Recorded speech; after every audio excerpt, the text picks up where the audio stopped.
So hello and welcome back to being economics YouTube channel. जैसा आप सब लोगों को पता है कि हमारा माइक्रो इकोनॉमिक्स की जो प्लेलिस्ट है वो कंटिन्यू है। आज हमारा फिफ्थ लेक्चर जो है उसमें वो हम जो है वो कर रहे हैं फिफ्थ लेक्चर। इससे पहले चार लेक्चर्स जो हैं वो आ चुके हैं हमारी सीरीज के माइक्रो इकोनॉमिक्स के।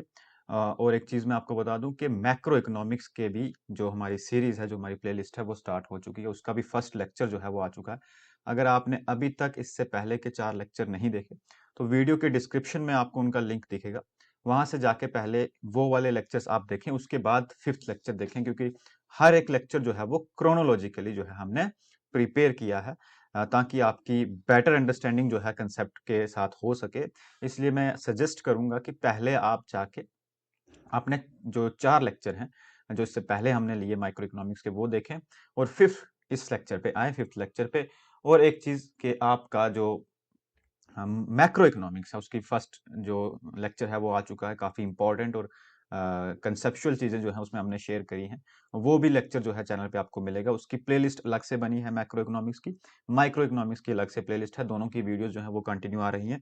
और साथ ही साथ जो है और प्लेलिस्ट जो है, जैसे इंडियन इकोनॉमी की, पब्लिक फाइनेंस की या फाइनेंशियल इकोनॉमिक्स जिसे हम बोलते हैं, उन सब की जो है प्लेलिस्ट आपको इसी चैनल पे मिलेगी। आपको सिर्फ चैनल सब्सक्राइब करना है और वीडियोस को मैक्सिमम शेयर करना है। एक चीज और, बहुत सारे स्टूडेंट जो हैं ये कमेंट कर रहे हैं वीडियोस के नीचे कि पीडीएफ के रिलेटेड। तो पीडीएफ में आपको फिर से बता दूं, पीडीएफ आपको सिर्फ और सिर्फ जो है हमारे इस टेलीग्राम चैनल पे मिलेगा, जो बीइंग इकोनॉमिस्ट के नाम से है। इसका लिंक डिस्क्रिप्शन में है। अगर आपको पीडीएफ चाहिए, वहां जाके इस चैनल को ज्वाइन कर ले। पीडीएफ वहीं पे मिलेंगी। और मिलेंगी कब?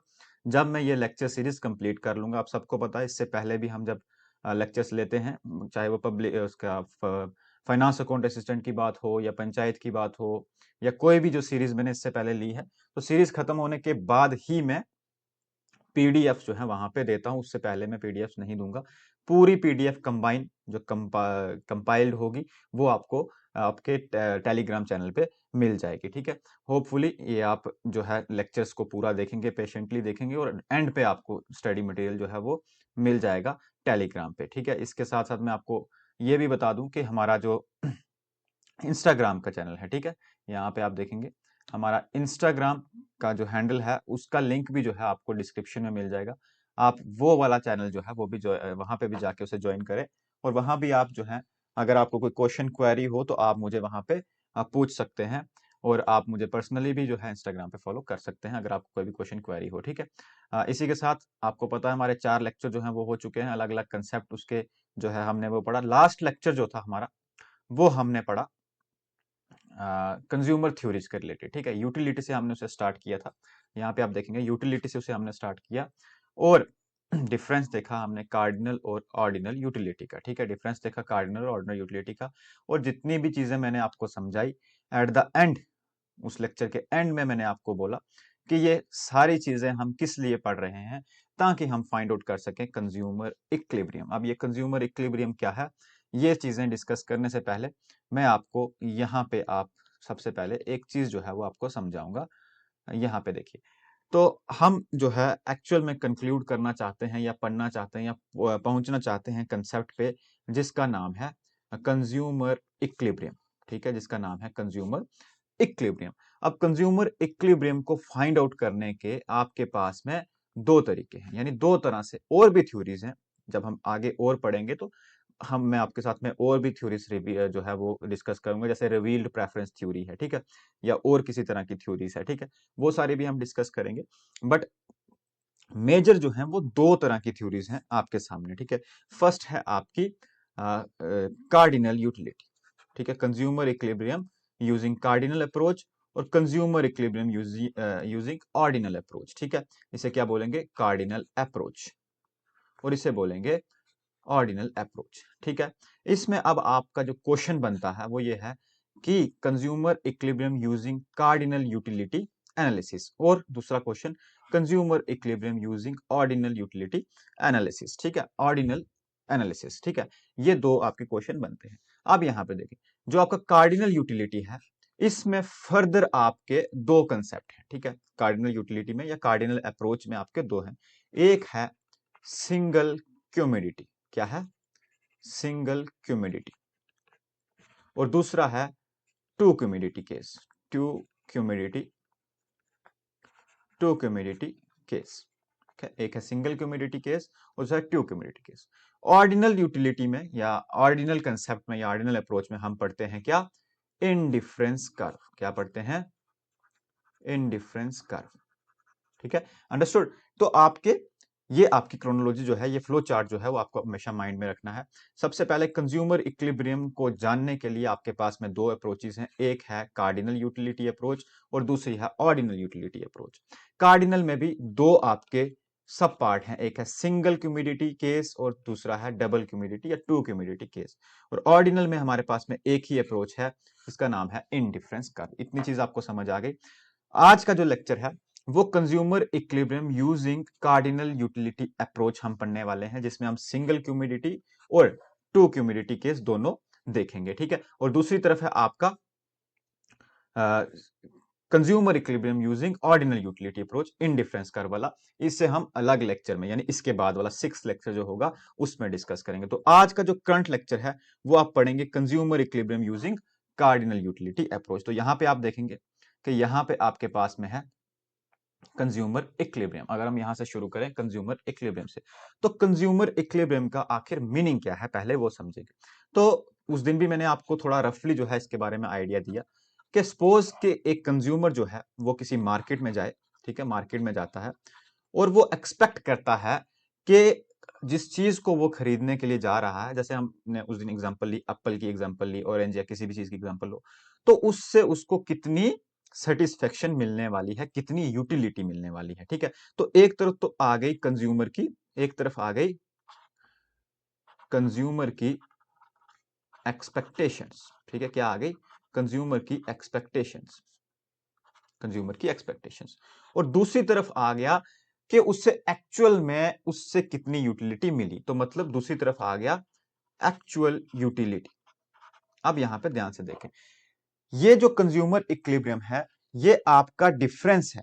ठीक है, एक मिनट, ये आपका क्या है, डिफरेंस है किसके बीच, किसके अंदर, ये आपका डिफरेंस है दो चीजों के अंदर। एक, जो कंज्यूमर एक्सपेक्ट करता है कि उसे कितनी यूटिलिटी मिलने वाली है, और दूसरा उससे कितना एक्चुअल में यूटिलिटी मिलती है। इन दोनों के बीच के डिफरेंस को हम क्या बोलते हैं, कंज्यूमर इक्विलिब्रियम। इन दोनों के बीच में एक पॉइंट होगा जहां पे जितना उसने एक्सपेक्ट किया था इतना उसको मिला। ठीक है, जितना उसने एक्सपेक्ट किया था कि 100 रुपीज स्पेंड करने के बाद में वो 200 और 300 यूटिलिटी जो है किसी चीज से लेगा, तो अगर उसे उतना मिल जाए तो वो सिचुएशन कैसी होगी, कंज्यूमर इक्विलिब्रियम। या सिंपल सिंपल आप देखो, इसको मैं एक बार इरेज कर लूं, सिंपल वर्ड्स में अगर आप समझे तो क्या लिखा है, इक्विलिब्रियम, पहले इक्विलिब्रियम की बात हुई, कंज्यूमर इक्विलिब्रियम की नहीं, सिर्फ इक्विलिब्रियम की।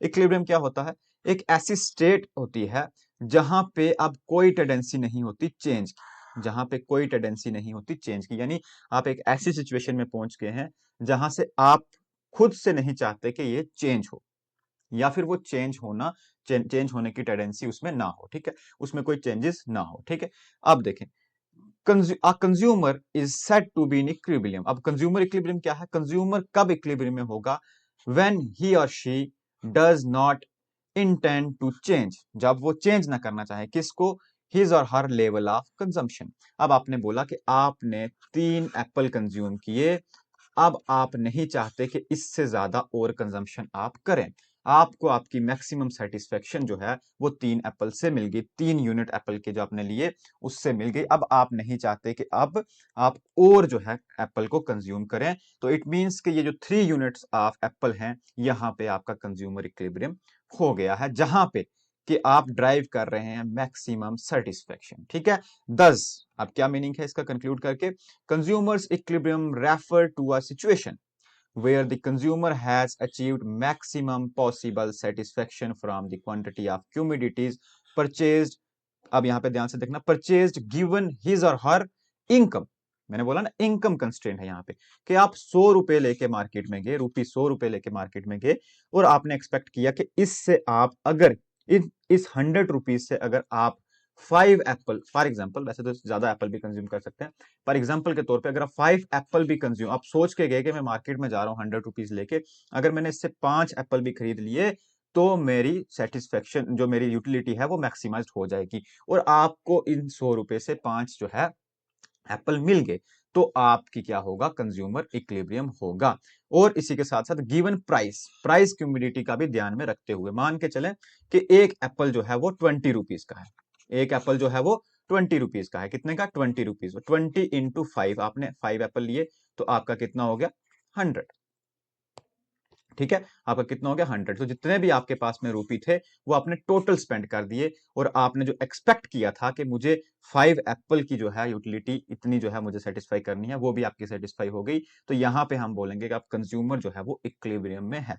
अब ना तो इससे ऊपर ना इससे नीचे, सपोज दैट अब अगर आप एक और एक्स्ट्रा एप्पल 6 यूनिट जो है एप्पल का 6 यूनिट जो है एडिशनल, जिसको हम मार्जिनल यूटिलिटी बोलते हैं, वो अगर आप वो करना चाहें, कंज्यूम करना चाहें, तो आप नहीं कर सकते। क्यों, क्योंकि आपके पास में सिर्फ क्या था, 100 रुपीज ही थे। ठीक है, दूसरी चीज, अगर आप 4 यूनिट्स जो हैं, यानी 4 ही एप्पल जो है वो कंज्यूम करते हैं, तो आप अभी तक कंज्यूमर सरप्लस पे नहीं है। क्यों, आप में से पूछ सकते हैं कि क्यों नहीं है 4 एप्पल्स पे आप सरप्लस, क्योंकि अभी भी आपके पास में 20 रुपीज जो है वो बचे हुए हैं, क्योंकि आपके पास में 100 रुपीज थे। ठीक है, और एक एप्पल खरीदा आपने कितने का, 20 का, 4 ही एप्पल आपने खरीदे, तो अभी भी आपके पास में 20 रुपीज जो है वो अभी बचे हुए हैं। लेकिन आपने ये एक्सपेक्ट किया था कि मुझे 100 रुपीज स्पेंड करके 5 एप्पल जो है वो कंज्यूम करने हैं।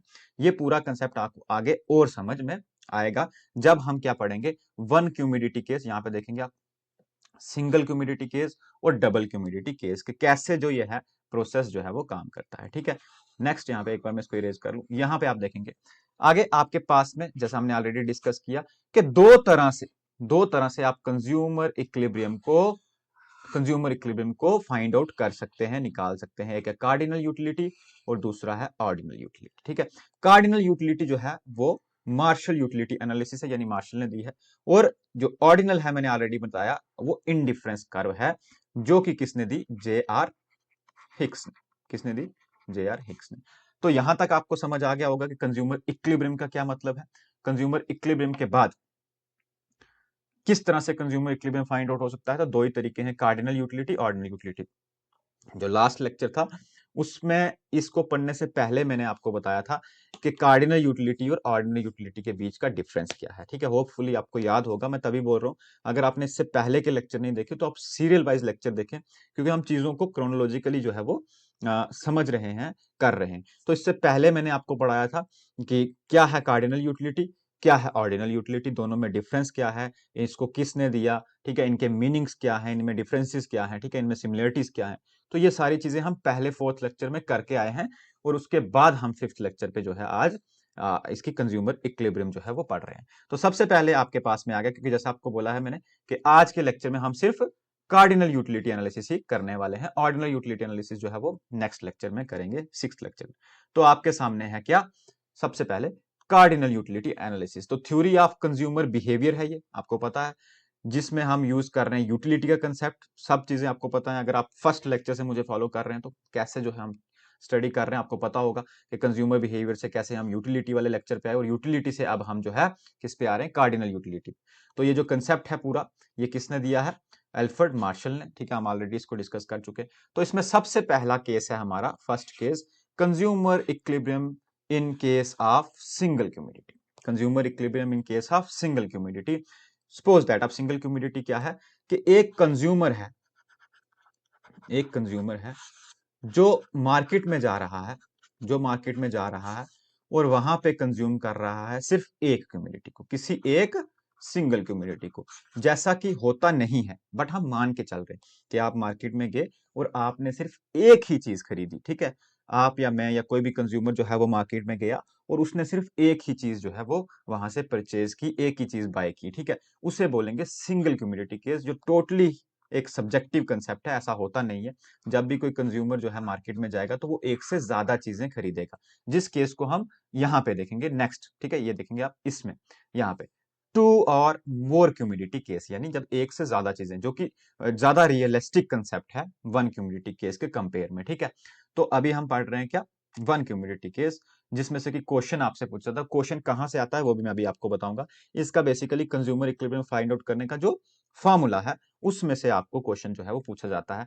जैसे कि अगर मैं बताऊं कि marginal utility of X divided by P X is equal to marginal utility of M, ठीक है, ये इसका फॉर्मूला है और यही पूछा जाता है ऑप्शंस में कि सिंगल क्यूमुलेटिव केस में कंज्यूमर इक्विलिब्रियम कहां होगा। इसको कंफ्यूज करने के लिए ऑप्शंस में marginal utility of X divided by marginal utility of M is equal to P X इस तरह से दिया होता है, या P X divided by marginal utility of M is equal to marginal utility of X, इस तरह से जो है इसे क्या किया होता है, कंफ्यूज करने के लिए आपको ऑप्शंस में दिए गए होते हैं। तो अभी इस लेक्चर के बाद में आपको ये पता चल जाएगा कि आपका क्या फॉर्मूला जो है वो रहने वाला है marginal utility sorry consumer equilibrium को फाइंड आउट करने का सिंगल क्यूमुलेटिव केस में। ठीक है, सो अब है आपके पास सिंगल क्यूमुलेटिव केस, तो लिखा क्या है, consumer equilibrium in single cumulative case can be explained on the basis of the law of diminishing marginal utility. अब यहां पे देखो, हमने इस लेक्चर से पहले ही क्या पढ़ा, law of diminishing marginal utility, आपको याद होगा लास्ट लेक्चर में हमने पढ़ा।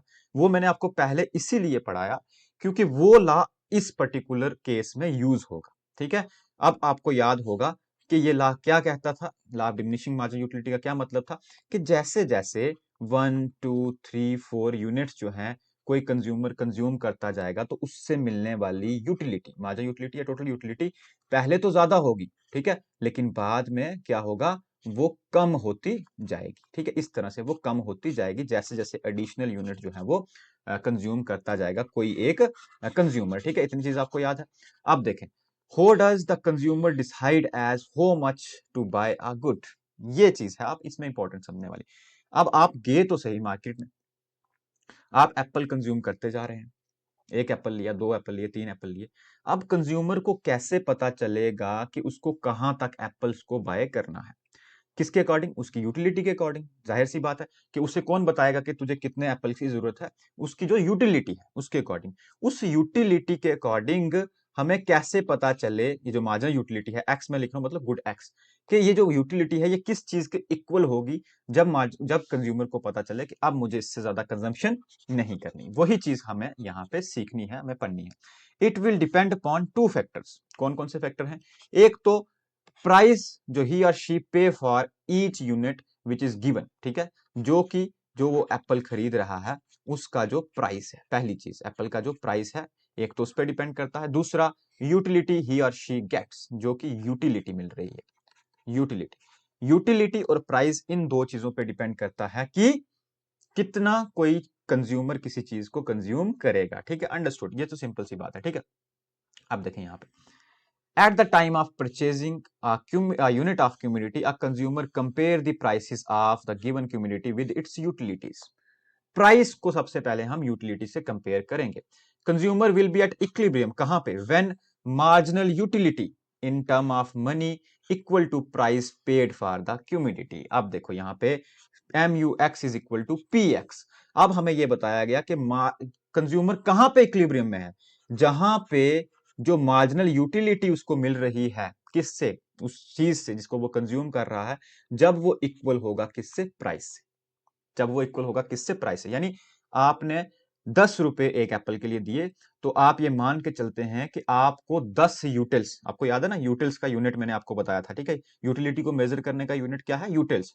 तो आपको आपको ये पता हो कि मुझे 10 रुपए दे के 10 यूटिलिटी जो है, अगर 10 यूटिलिटी मिल रही है तो वहां पे आप इक्विलिब्रियम में है। ध्यान से सुनना फिर से, अगर 10 रुपए का एक एप्पल है, आपने एक एप्पल कंज्यूम किया, आपको 20 की यूटिलिटी मिली, 20 की यूटिलिटी मिली, मैं यहां पे लिख रहा हूं, प्राइस है आपके पास में 10, यूटिलिटी आपको मिली 20। तो अभी आप एप्पल को कंज्यूम करना बंद नहीं करेंगे, ठीक है, आप सेकंड एप्पल और लेंगे, अगेन 10 आपने प्राइस पेड किया, आपको यूटिलिटी मिली 15, ठीक है, 15, अभी भी आपको सरप्लस है, मतलब यूटिलिटी ज्यादा मिल रही है, पैसे आपको कम पे करने पड़ रहे हैं। ठीक है, थर्ड एप्पल अगेन 10 रुपए का था, आपको यूटिलिटी मिली 10। अब आप यहां पे रुक जाएंगे, यानी इससे ज्यादा कंजम्पशन नहीं करेंगे। क्यों, क्योंकि आप जितना पे उसके लिए कर रहे हैं, जितना उसका प्राइस है, उतनी ही यूटिलिटी आपको मिल रही है। अगर आप एक और एप्पल करेंगे, एक और एप्पल कंज्यूम करेंगे, 10 रुपए ही उसका प्राइस है, तो आपको यूटिलिटी इससे मिलेगी 8, इससे यूटिलिटी कितनी मिलेगी, 8। अब जितना आपने प्राइस पे किया उतनी यूटिलिटी आपको नहीं मिली, उससे कम मिली, इसलिए आप इसके बाद कंजम्पशन नहीं करेंगे। तो मतलब कंज्यूमर इक्विलिब्रियम कहां पे है, जहां पे ये price of commodity X equal हो किसके, marginal utility of X. Simple सी चीज है, ये आपके माइंड में होनी चाहिए। अब यहां पे आपने एक चीज गौर की होगी, पहले ये मार्जिनल यूटिलिटी कितनी थी, 20, फिर कितनी हुई 15, फिर कितनी हुई 10, फिर कितनी हुई 8। तो अब आपको पता समझ आ चुका होगा कि यहां पे क्यों लिखा था, ठीक है, यहां पे क्यों लिखा था कि ये जो सिंगल क्यूमुलेटिव केस है ये किसके बेसिस पे हो रहा है, law of diminishing marginal utility. तो यहां भी तो वही लॉ जो है एप्लीकेबल हो रहा है, पहले 20, फिर 15, फिर 10, फिर 8। यही तो हमने पढ़ा है कि जब जब आप किसी चीज को ज्यादा कंज्यूम करते जाएंगे उससे मिलने वाली यूटिलिटी कम होती जाएगी। इट मींस वन क्यूमिडिटी केस, ध्यान से सुनना, वन क्यूमिडिटी केस में यूज होता है क्या, आपको क्वेश्चन आ जाए कि वन क्यूमिडिटी केस जो है कंज्यूमर इक्विलिब्रियम का, उसमें कौन सा लॉ यूज होता है, तो लॉ यूज होता है law of diminishing marginal utility. इतनी चीज समझ आ गई आप लोगों को, अंडरस्टूड। अब जब आप सेकंड केस पढ़ेंगे, टू क्यूमिडिटी केस, ठीक है, जो यहां पे है आपका टू क्यूमिडिटी केस, ये आपको दिख रहा है, इसमें law of diminishing marginal utility use नहीं होता। इसमें law of diminishing marginal utility use नहीं होता, नोट कर लेना, फिर से बता रहा हूं, इसमें law of diminishing marginal utility use नहीं होगा, इसमें law of equi marginal utility use होता है।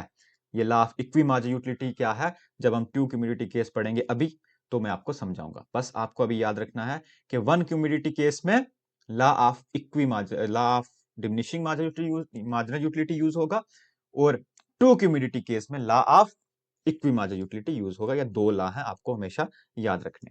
अब इतनी चीज आपको समझ आ गई, अब इसी चीज को मैं आपको एग्जांपल से समझाऊंगा, ठीक है। यहां पे हमने एक अपनी एग्जांपल ली एप्पल की, इसी तरह से यहां पे एक टेबल बना हुआ है, ठीक है, यहां पे एक टेबल बना है जिसको हम समझेंगे, ठीक है। यहां पे क्या है, यूनिट्स, किस चीज के, एक्स के, जो कि हमने एप्पल मान के चला, ठीक है। उस एप्पल का प्राइस जो वहां भी हमने 10 माना, यहां भी 10 है, उससे मिलने वाली मार्जिनल यूटिलिटी, ठीक है, जिसको हम किस में मेजर करते हैं, यूटिल्स में, ठीक है। उस मार्जिनल यूटिलिटी का रूपी में हमने कन्वर्ट किया, क्यों करते हैं वो भी बताता हूं। मैंने आपको बोला marginal utility of X is equal to P of X, ठीक है, प्राइस ऑफ एक्स। अब ये प्राइस जो है ये मनी टर्म है, मतलब मनी में उसको हम काउंट कर रहे हैं, और ये जो एम यू एक्स है इसको हम यूटिलिटी में काउंट कर रहे हैं।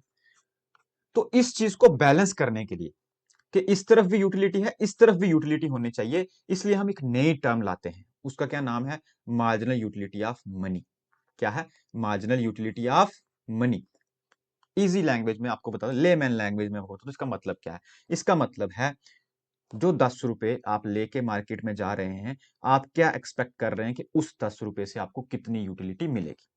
सिंपल, उस 10 रुपए से क्या एक्सपेक्टेशंस हैं आपकी। जैसे मेरे लिए 10 रुपए की एक्सपेक्टेशन कुछ अलग होंगी, अगर किसी एक छोटे बच्चे के पास वो 10 रुपए हैं तो उसकी एक्सपेक्टेशन उससे अलग होंगी, मतलब उसकी यूटिलिटी उससे अलग होगी, क्योंकि उससे लगेगा कि उस 10 रुपए से वो बहुत सारी चीजें ले सकता है। अगर किसी और पर्सन के पास होगा तो उसके लिए वो यूटिलिटी अलग होगी। तो मनी की यूटिलिटी आपके लिए कितनी है, उसको हम बोलते हैं मार्जिनल यूटिलिटी ऑफ मनी, जो कि हमने मार्जिनल प्राइस को कन्वर्ट करके इसे हमने यूटिलिटी में कन्वर्ट कर दिया। इसको हम वैसे फाइंड आउट कैसे करते हैं, मार्जिनल यूटिलिटी ऑफ एक्स को जब आप डिवाइड कर देंगे प्राइस ऑफ एक्स से। यहां भी देखो वही चीज है, मार्जिनल यूटिलिटी ऑफ रूपी लिखा है ना, मार्जिनल यूटिलिटी ऑफ मनी कैसे हमने डिवाइड कैसे निकाली, 20 डिवाइडेड बाय 1। देखो 20 क्या था, एम यू एक्स, ठीक है, एम यू एक्स, ठीक है, एम यू एक्स का ये marginal utility of money divided by 1, क्योंकि हमने मान के चला कि 1 यूटिल इज इक्वल टू 1 रुपी, क्योंकि हमने मान के चले कि 1 यूटिल जो है वो 1 रुपी के इक्वल है। तो जब हम उसको प्राइस से हम जब डिवाइड करेंगे उससे प्राइस से, तो वो 1 से डिवाइड करेंगे तो 20 आएगा, 16, 10, 4, 0, 2, ठीक है। इसमें कंफ्यूज बिल्कुल भी नहीं होना, आपको सिर्फ इतना याद रखना है कि जो आपका फार्मूला है वो क्या है, marginal utility of X is equal to P X, ठीक है, ये भी सही है, इसमें भी कोई गलती नहीं है। और marginal utility of X divided by price of X is equal to marginal utility of money, ये फॉर्मूला भी आपका ठीक है, इसमें भी कोई गलती नहीं है, ठीक है। अब ध्यान से यहां पे देखें, जब आपने 1 यूनिट कंज्यूम किया, प्राइस पे किया 10, ठीक है, प्राइस पेड किया 10, तो आपको उससे यूटिलिटी मिली 20, ठीक है। अभी तक आपने प्राइस कम पे किया, यूटिलिटी आपको ज्यादा मिली, ठीक है। और इससे मार्जिनल यूटिलिटी ऑफ मनी जो है वो भी ज्यादा है, किसके कंपेयर में, प्राइस के कंपेयर में 20, ठीक है। डिफरेंस दोनों के बीच में आपको पता है, किसके किसके बीच में, यूटिलिटी और प्राइस के बीच में 10 का डिफरेंस है, ठीक है। मतलब एम यू एक्स, ठीक है, ये जो एम यू एक्स है यहां पे मैं लिखूं, यहां पे M U X is greater than है किससे, प्राइस ऑफ एक्स, ठीक है, फर्स्ट केस में, ठीक है। नाउ जब आपने सेकेंड यूनिट कंज्यूम किया, 10 ही आपने पे किया और आपको यूटिलिटी मिली 16। यूटिलिटी क्यों मिली, कम क्यों हो गई यूटिलिटी, क्योंकि law of diminishing margin utility है, जैसे जैसे आप ज्यादा कंज्यूम करेंगे आपकी यूटिलिटी कम होती जाएगी। अब क्या हुआ, यहां पे डिफरेंस कितने का है, 6 का, अभी भी आपका M U X is greater than price of X है। नाउ थर्ड यूनिट पे आए, 10 ही आपने पे किया, 10 ही आपको क्या मिला, मार्जिनल यूटिलिटी। डिफरेंस कितना है, 0 का। M U X is equal to P X यहां पे हो रहा है। अब नेक्स्ट चलें, फोर्थ यूनिट आपने कंज्यूम किया, 10 रुपए आपने दिए उसको कंज्यूम करने के लिए, लेकिन यूटिलिटी कितनी मिली, 4। डिफरेंस कितना है, -6 का। मतलब यहां पे क्या हुआ, marginal utility of x less then है प्राइस ऑफ एक्स से। अब क्या हुआ, आपने पैसे ज्यादा पे किए, यूटिलिटी कम मिली, जो कि आपको एक्सपेक्ट नहीं था। शुरू से आप ध्यान दो कि मैंने शुरू में क्या बोला था कि कंज्यूमर क्या एक्सपेक्ट करता है। यहां पे आपने ये एक्सपेक्ट नहीं किया था कि मैं 10 रुपए दे के सिर्फ 4 यूटिलिटी कंज्यूम करूंगा। आपने ये एक्सपेक्ट किया था कि एटलीस्ट 10 रुपए दे के 10 यूटिलिटी तो मुझे मिलेगी ही मिलेगी, या तो उससे ज्यादा मिले या उतनी मिले, उससे कम मुझे यूटिलिटी ना मिले। अब मैं जो यूटिलिटी यूटिलिटी बार बार बोल रहा हूं, ये पूरा सब्जेक्टिव है, आपके माइंड में है, इसको आप एक्सप्रेस नहीं कर सकते। हम कार्डिनल यूटिलिटी अप्रोच पढ़ रहे हैं, तभी हम इसको नंबर्स में एक्सप्रेस कर पा रहे हैं, ठीक है। अदरवाइज इसका कोई न्यूमेरिकल वैल्यू नहीं होता, ठीक है। अब देखें, अगेन अगर आप इससे नीचे जाएंगे तो आपकी यूटिलिटी और कम होती जाएगी। अब यहाँ पे दो चीजें हैं जो आपको मैं समझाना चाहूंगा, इंपॉर्टेंट चीजें, जो कि आपके क्वेश्चन, जो कि एग्जाम में क्वेश्चन भी बन सकता है। जब तक M U X greater than था पी एक्स से, आप क्या करते गए, इंक्रीज करते गए कंजम्पशन, इंक्रीज करते गए कंजम्पशन, और आप मूव करते गए इस तरफ। जब आपका M U X less than था पी एक्स से, आपने डिक्रीज की कंजम्पशन और मूव किया इस तरफ। यानी अल्टीमेट गोल क्या है आपका, M X is equal to M U X is equal to P X करना, ठीक है। M U X is equal to P X करना, वहीं पे आपका होगा कंज्यूमर इक्विलिब्रियम, ठीक है। इसी चीज को मैं यहां भी आपको बता देता हूं, ठीक है। यहां पे देखो, प्राइस कितना है, 10 है, यूनिट कितना है, 3। प्राइस कितना है, यहां पे मैं लिखूं 10। प्राइस 10 कांस्टेंट है, हर जगह पे आपने 10 10 10 10 देखा होगा। देखो, यहां भी 10, यहां भी 10, यहां भी 10, यहां भी 10, यहां भी 10, यहां भी 10। ये 10 प्राइस है, इसीलिए आपको प्राइस लाइन जो है वो स्ट्रेट यहां पे दिख रही है, 10 पे कांस्टेंट है, ठीक है, 10 पे कांस्टेंट। और नेक्स्ट आपके पास क्या है, मार्जिनल यूटिलिटी कितनी थी वहां पे, 10। मार्जिनल यूटिलिटी भी कितनी थी वहां पे, 10। ये पॉइंट क्या है, यहाँ पे मार्जिनल यूटिलिटी भी कितनी थी, 10। और क्वांटिटीज कितनी थी वहां पे, क्वांटिटीज थी वहां पे 3। यूनिट कितने थे, 3। तो क्वांटिटीज जो है यहाँ पे 3। तो 3 यूनिट आपने कंज्यूम किए, 3 यूनिट आपने कंज्यूम किए, और आपका प्राइस कितना था यहाँ पे, 10। और जहां पे आपका प्राइस जो है इंटरसेक्ट कर रहा है किससे, मार्जिनल यूटिलिटी ऑफ मनी से, ये marginal utility of sorry marginal utility of x community से, ये उसकी लाइन थी। यहां पे इसने टेंजेंट किया, जहां पे ये इक्वल हुए, यही पॉइंट है कौन सा, consumer equilibrium in case of single community. Hopefully single community जो है वो आपको समझ आ गया। कोई भी क्वेश्चन क्वेरी होगी आपको, आप इंस्टाग्राम पे पूछ सकते हैं या टेलीग्राम पे भी आप मुझसे पूछ सकते हैं, ठीक है। अब है नेक्स्ट आपके पास में, इसी का बिल्कुल सिंपल है।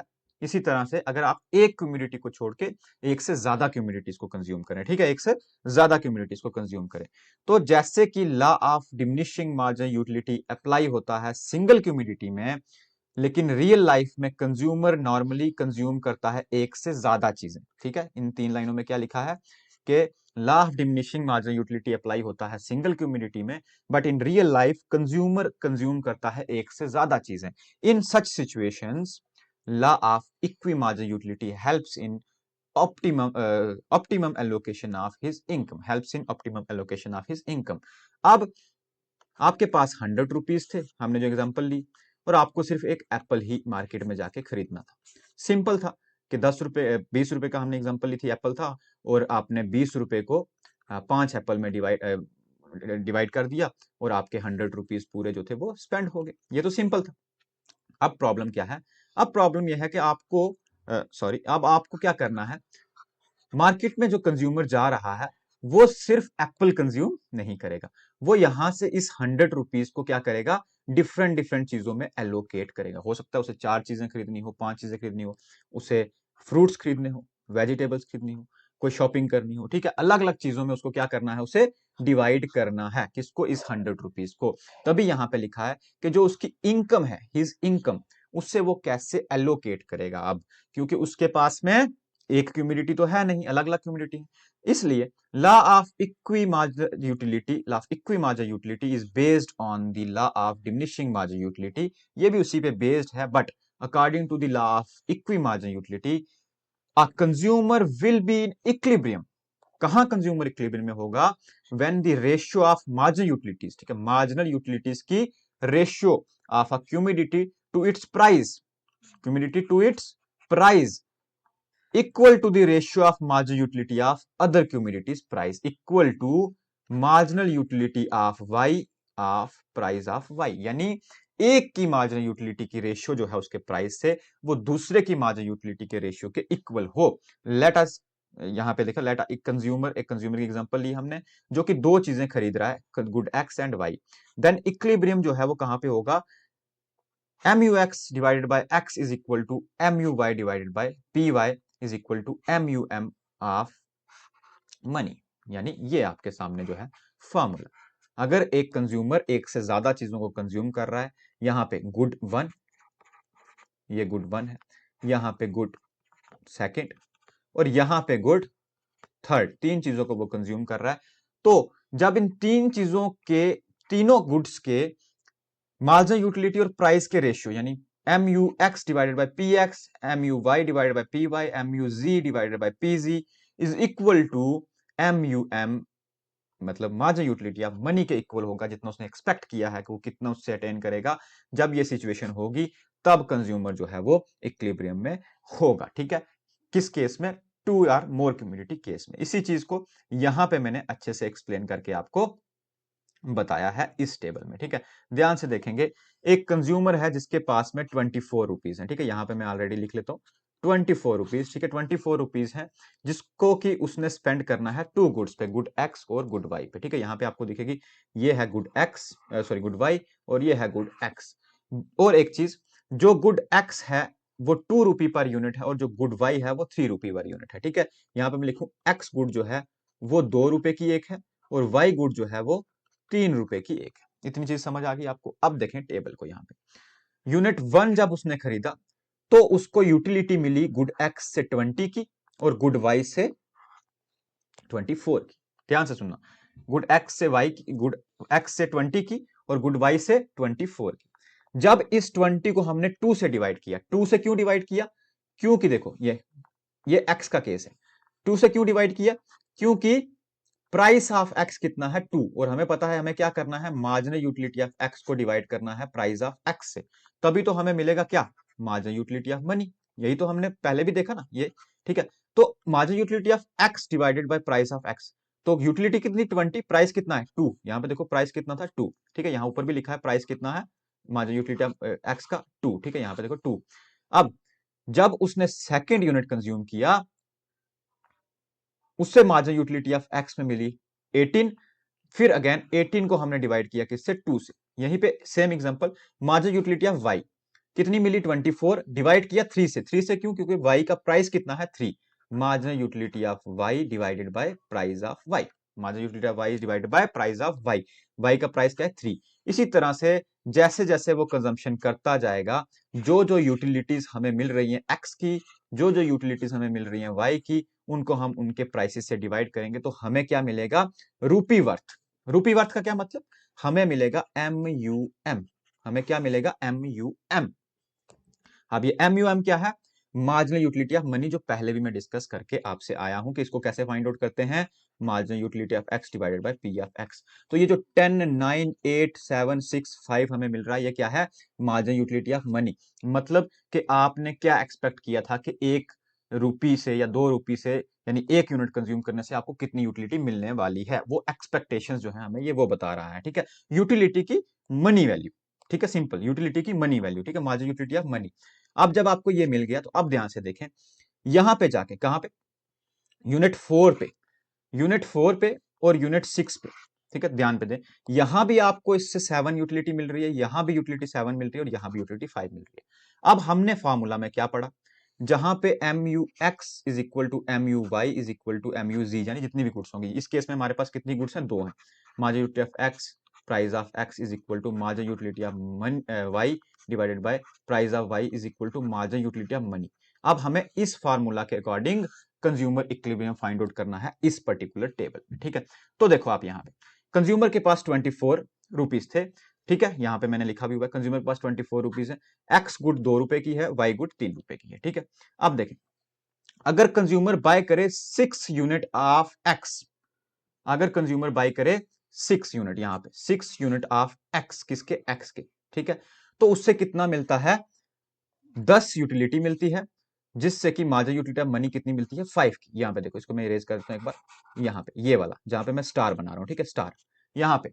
दूसरा, अगर कंज्यूमर बाय करे 4 यूनिट ऑफ वाई, ठीक है, 4 यूनिट, यहाँ पे 4 पे, इस पे भी स्टार बना रहा हूं, इस पे भी स्टार, 6।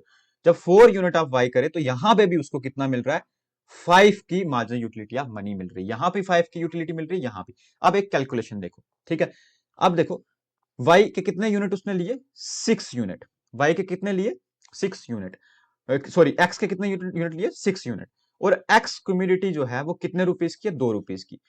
6 इंटू 2 करोगे तो आपके पास कितना आ गया, 12, यानी 12 रुपए जो है, क्योंकि कंज्यूमर के पास टोटल कितने हैं, 24 रुपए। 12 रुपए जो है कंज्यूमर ने वो गुड एक्स पे जो है वो स्पेंड कर दिए। ध्यान से सुनना। अब दूसरा, गुड वाई की वो कितने यूनिट कंज्यूम कर रहा है, 4। 4 और कितने रुपए का है गुड वाई, 3 रुपए का, इंटू 3 इज इक्वल टू कितना हुआ, 12, 12 गुड वाई का, ठीक है। 12 ही वो वाई के भी कंज्यूम कर रहा है, और 12 ही जो है वो किसके, 12 ही रुपीज वो स्पेंड कर रहा है, एक्स पे भी 12 रुपीज स्पेंड कर रहा है, वाई पे भी। और 6 यूनिट वाई के ले रहा है, और 4 यूनिट 6 यूनिट एक्स के ले रहा है, और 4 यूनिट वाई के ले रहा है। अब इसको टोटल करोगे तो आपके पास कितना हो जाएगा, 24 रुपीज, 24 रुपीज, जो कि जितने की ओवरऑल कंज्यूमर के पास में थे। यहाँ पे देखो, जितने ओवरऑल कंज्यूमर के पास थे उसने पूरे यहाँ पे स्पेंड कर लिए। एक चीज तो ये हो गई, स्पेंड तो किए उसने। दूसरा, उसकी जो मार्जिनल यूटिलिटी ऑफ मनी है, यहां पे भी 5 आ रही है और यहां पे भी 5 आ रही है। इट मींस हमारा जो फॉर्मूला था वो भी यहां पे सेटिस्फाई हो रहा है कि जब M U X divided by P X करोगे, जो कि यहां पे कितना है, 10 डिवाइडेड बाय 2, ठीक है, 10 divided by 2 is equal to, यहां पे देखो कितना है 4 पे, 15 divided by 3 is equal to 15 divided by 3। ये जब पूरा आप देखेंगे तो किसके इक्वल आएगा, ये भी आ गया कितना 5, ये भी आ गया कितना 5, और मार्जिनल यूटिलिटी ऑफ मनी भी आपकी कितनी है 5। तो आप यहां पे बोल सकते हैं कि ये जो सिचुएशन है, यूनिट यहां 6 यूनिट एक्स के, 4 यूनिट वाई पे, यहां पे कंज्यूमर क्या हो रहा है, इक्विलिब्रियम हो रहा है, क्योंकि rupee worth of M U M, मतलब एम यू एम जो है वो भी 5 है, एक्स से भी 5 आ रहा है, वाई से भी 5 आ रहा है, और मार्जिनल यूटिलिटी ऑफ मनी जो है वो भी हमारी 5 है, ठीक है, जो कि वो एक्सपेक्ट कर रहा था, ठीक है, यानी उसे कन्वर्ट करने के बाद में। अब एक क्वेश्चन आप में से यहां से ये पूछ सकते हैं कि यहां पे भी 7 था और यहां पे भी 7 था, ठीक है, यहां पे भी 7 है और यहां पे भी 7 है, तो यहां पे कंज्यूमर इक्विलिब्रियम क्यों नहीं है, क्योंकि यहां भी M U X divided by P X जो है वो इक्वल है M U Y divided by P Y. तो अब ये क्वेश्चन जो है मैं आप लोगों पे छोड़ रहा हूं, कमेंट करके मुझे जरूर बताएं कि यूनिट 4 पे और यूनिट 2 पे कंज्यूमर इक्विलिब्रियम क्यों नहीं। इस वीडियो में कमेंट करके आप मुझे जरूर बताएंगे, और नेक्स्ट वीडियो में मैं इसका आंसर जो है आपको बताऊंगा कि यहां पे जो है वो कंज्यूमर इक्विलिब्रियम क्यों नहीं हो रहा, ठीक है। सो नेक्स्ट है आपके पास में यहां पे लिमिटेशंस ऑफ यूटिलिटी एनालिसिस, यानी कुछ लिमिटेशंस रहे होंगे यूटिलिटी एनालिसिस के, तभी तो हमने ऑर्डिनल यूटिलिटी पे शिफ्ट किया। तो क्या है कुछ लिमिटेशंस, वो है, इसमें से क्वेश्चन भी कई बार पूछ लेते हैं। फर्स्ट तो ये कि कार्डिनली मेजरेबल, यूटिलिटी को अज्यूम किया हमने कार्डिनली मेजरेबल, यानी 1 2 3 4, जो कि मैंने आपको शुरू में बताया कि ये एक सब्जेक्टिव कंसेप्ट है जिसको हम नंबर्स में मेजर नहीं कर सकते, ठीक है, क्वांटिटेटिवली हम इसको मेजर नहीं कर सकते। दूसरा, यूटिलिटी एक फीलिंग ऑफ माइंड है, अभी मैंने आपको बताया ना कि साइकोलॉजिकल कंसेप्ट है। आपको किसी चीज को कंज्यूम करने के बाद में कैसी फीलिंग आ रही है, कितना उससे सेटिस्फेक्शन मिल रही है, आपके माइंड में, आप इसको एक्सप्रेस नहीं कर सकते। ये can and there can not be standard measure of what persons feel, इसका कोई स्टैंडर्ड मेजर नहीं है।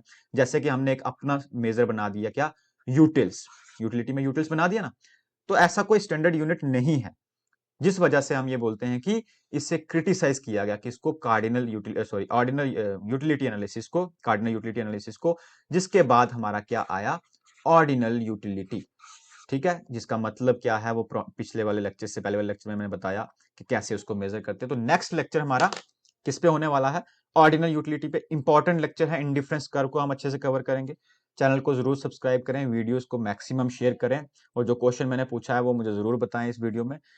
मैं फिर से बोलूंगा, शुरू से प्लेलिस्ट को देखें, मैक्सिमम शेयर करें, चैनल जरूर सब्सक्राइब करें, पूरी तैयारी के लिए 10+2 लेक्चर के लिए। होपफुली ये वीडियो आपके लिए बहुत यूजफुल रही होगी। कंटिन्यू वीडियोस को देखने के लिए चैनल सब्सक्राइब करें और वीडियो को मैक्सिमम शेयर जरूर करें। Thank you.